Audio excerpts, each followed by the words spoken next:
con la lluvia, los vientos y el granizo, pues hay mucha superficie dañada y se está incrementando cada vez más porque hay rachitas de viento todavía, que aunque no hay lluvias, hay oleadas que están acamando más la superficie que ya estaba afectada.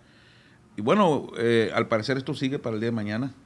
Nosotros consideramos que ahorita hay una afectación de un 20, 30%.